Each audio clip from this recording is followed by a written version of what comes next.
Hey guys, Saga here, and today I want to go over how to move and position your Ana so that you are using her effectively. I'm going to do this without showing you any in-game footage at all, for two reasons. The first being I don't have any in-game footage recorded, and for pragmatism, and because I want to make a second video today that I'm very motivated to get to, I don't have time to record the footage. And two, I don't actually think it's helpful for me to convey my point. I think it's much more easy to think about this conceptually rather than... Alright, let's get into it. I think I can always tell when somebody's completely new to Ana. Like, they think that she's a sniper, they're usually standing around in the back, aiming very carefully while they move very slowly.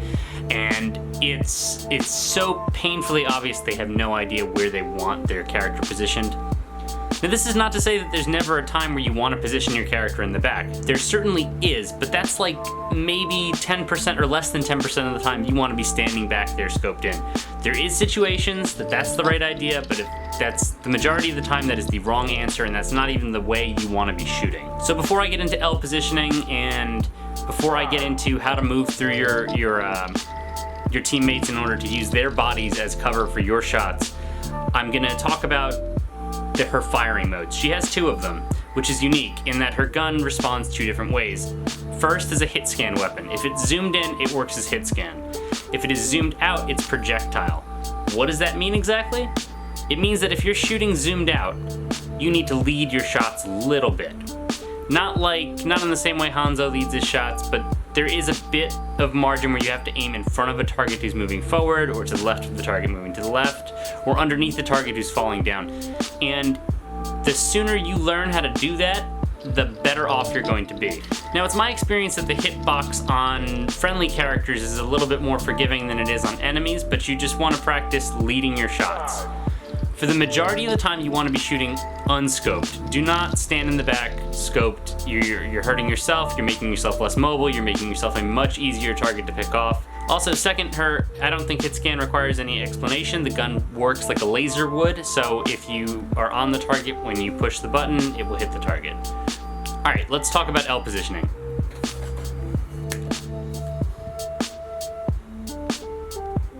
Alright, so this represents any corner in the game.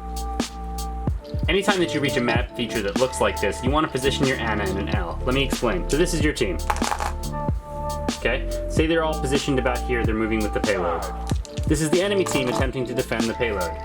If you are Ana, you want to be positioned about here. Notice the L.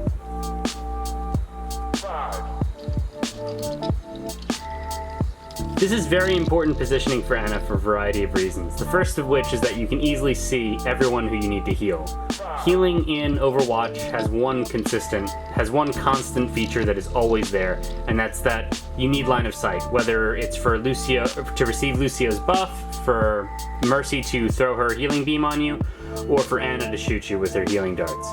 So you need line of sight of your team, that seems obvious.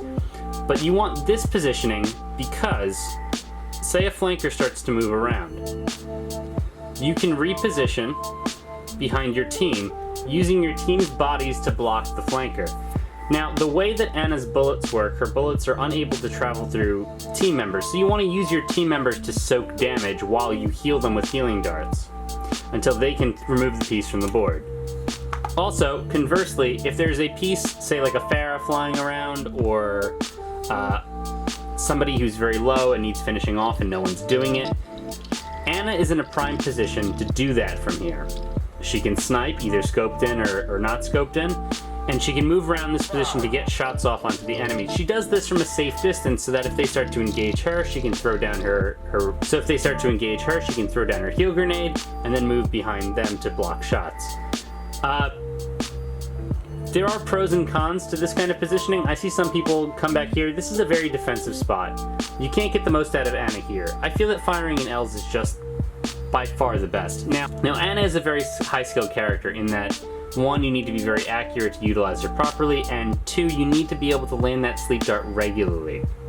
So, for a variety of lower health heroes, if you manage to sleep dart them, you can just kill them before they get up. If you sleep dart Genji, or if you sleep dart McCree, you've probably won that fight. You do want to pay attention to their cooldowns. You gotta say, did Genji reflect, or did McCree throw a flashbang? And if they did, you might want to engage from a further distance, So say this is McCree. You stop him on top of you, but he hasn't thrown his flashbang yet. Before you wake him up, you want to move back. For Genji, the opposite reasoning is true. I usually stay on top of him. I'll shoot him once. He'll get up. If he's smart, he'll reflect. And if he's dumb, he'll just die. But if he does reflect immediately, you need to wait, line up your shot, shoot him right after reflect ends, and grenade him. Now, there are certain targets that she can't kill easily. Roadhog would be one of them. However, she is one of the most uniquely situated heroes to stop Roadhog from surviving. Where you don't want to be one-on-oneing versus Roadhog, you do want to be landing shots into him. If anybody else is hitting him too, his health will start to drop low, then you grenade him, and his day is ruined. Now, the one hero that I say do not engage at all, instead sleep dart and reallocate your position, is Winston. So if Winston comes... Oh, I'm sorry. He's not a monkey. He's a scientist. So when Winston comes after you, you want to sleep dart him immediately and run back to your teammates. If you're having good coordination, you're not in a pug, you definitely want to call out all of this, no matter who it is. Even if you sleep dart somebody who you know you're going to kill, call out that they're sleeping, call out where they're sleeping. Relative locations are always better than like cardinal ones. Like, call out a map feature where they're located near, or if you're all in a group, you could be like behind us if we're all looking forward, that type of thing. It's much more useful than nondescript locations. Now, the reason you don't want to mess with Winston should be obvious. He's got a very high health pool, he can pursue you, and Ana's DPS is just not physically high enough to kill him before he kills you. You definitely want to sleep him. He is super favored in the matchup. Don't waste your time with it. Okay, now just a couple quick notes to end on. If you're the kind of person who's very accurate, who maybe normally mains DPS, Ana is a great support for you. She gives you so much control over the battlefield. If you can land your sleeping skill shots, you can do amazing things with it. You can also do really funny things with it too. So like, if a Pharah is flying over a pit and you can hit her out of the air with her sleep dart, you can just drop her dead into the pit. She'll just sleep her way right to death, which is all kinds of amusing. If you can land your sleep dart regularly, you can duel people very well, so like you shouldn't be afraid of a McCree from a medium range. From close range you should worry, but from medium range you might be able to outshoot him. And from long range you're actually favored because you can not only heal yourself, his bullets do less damage, yours do the same damage. You can take care of Genjis, you can sleep Genjis as they ult, you can stop Reaper ults. This takes a ton of practice. You need to learn to land the sleep darts. She is a high skill, high reward character who is very powerful right now. And she's even additionally more powerful because her ult is so strong even after the nerf. Having a nano boost is just like a signal to your whole group to push. So if you're with one of those groups that's like very timid, having an Ana over a Zenyatta is that extra, like push on the butt to get at them through the door. And oftentimes when you're playing in pugs, your win or loss happens in with does your team go through the door to push? Like, it's so silly to say that, but like, some people who are playing tanks should not be playing tanks. They don't understand when they need to just run in there and rely on their supports to keep them up, and instead they sort of stay back and live and die slowly. It's just a bad way to play. Also, keep in mind your own skill level. So I'd say if you can hit the target about 50% of the time, you can probably play Ana. But if you're not a crack shot, and the other person is, or like there's a really good Genji on you, or there's a really good Tracer, and you just for some reason can't hit her, you're having an off day, or you're just not that good yet, you need to call this out. Like, you need to move behind your group of people, let them protect you, call out your problem, and make sure that somebody reacts to it. This isn't always going to be great. You're in a pug, sometimes people aren't paying attention or aren't listening to group chat, or sometimes people don't even have their mic in, but it's important to know when you're beat and when you shouldn't be, trying to hero it. On the flip side, if you're really good at Ana, you probably already know this, but you can win all those fights. You can win all those duels. Any 200, 250 health hero I can kill. I don't waste my time with Mei, however. You want to sleep her and back up or kill her if you're from very far away, but Oh, and try to hit her with that grenade before she ice blocks, because then she does not get healing during the duration of the ice block.